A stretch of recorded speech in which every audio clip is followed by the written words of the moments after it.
Let's talk about Phantom Liberty and Cyberpunk 2.0 update. First off, the game is graphically overhauled. They've definitely updated it and made it look a lot more dynamic and pretty. However, we do got to discuss the elephant in the room. Most of all these updates are going to be for the current gen systems like the PS5 and the Xbox Series X, and mainly for PC itself. And me myself approve of this decision. I want to see the boundaries we can push this game and see it at its peak condition. And on the topic of Cyberpunk being at its peak, reviews are already in talking about how the new Phantom Liberty game has a lot more, well, engaging features when it comes to the story. There's a lot more interactions with Johnny Silverhand, and you have two different sides to choose from, factions kind of. You have Idris Elba playing as Solomon Reed, and then you also have the best hacker out in the world right now, Song.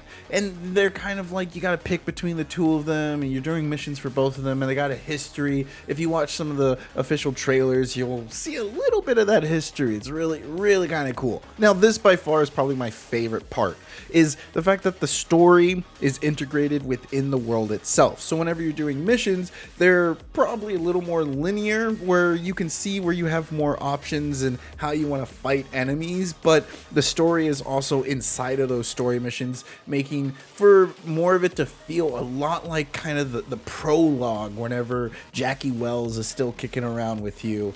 And so I like that for the whole expansion, because the prologue definitely felt like it got a little more love than the rest of the game in Cyberpunk. Not only have we heard that the main missions are seeing a lot of intricate details added to them, but also the side missions are more than just your run-of-the-mill task or errand running where you just go in, kill a bunch of guys, maybe save a hostage. They too have a little bit more intricacy into them, where you have to follow along, and they probably have multi-layered stories on top of them. Being someone that's a sucker for that kind of stuff and wanting to get more immersed into the game, I'm definitely looking forward to that the most. Secondly, the biggest change, and probably the change a lot of people are talking about the most, is the skill tree itself. Being that it is fully revamped, giving us new skills and showing us references from edge runners here or there. Now, this alone is the reason why CD Projekt Red is kind of told us, you should start a new game, because everything is revamped, so all your skills are going to hit you all at once.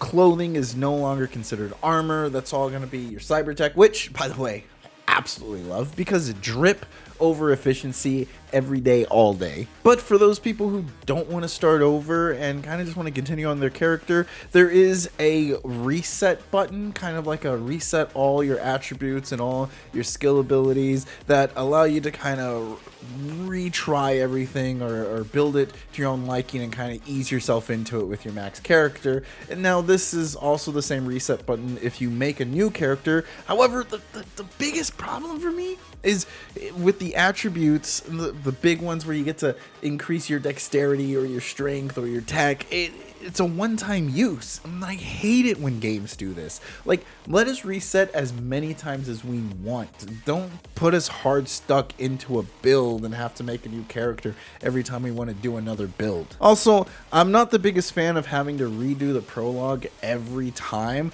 If there's one thing I enjoyed from Starfield, it was the fact that when you started your New Game Plus, you could skip the story by simple press of a button. And I feel like they should give us that option as well. Those are probably my biggest critiques when it comes to the new update and the Phantom Liberty as a whole, but people are already doing some crazy stuff in the 2.0 update. And the skill tree is looking a lot of fun, and the builds are seeming more customizable and natural, because the way you play is the way your skills increase. If you enjoy running up and blowing up things, or being more of a samurai and slicing and dicing, there is a playstyle for you. Plus, the game definitely encourages you to mix and match, so making your character the way you want to make it. Me being a gunslinging pistol wielder while also having a katana at my side at all times is the only way I ever want to experience Cyberpunk. You know I'm going to be playing this game on my stream, so feel free to come in, hang out with me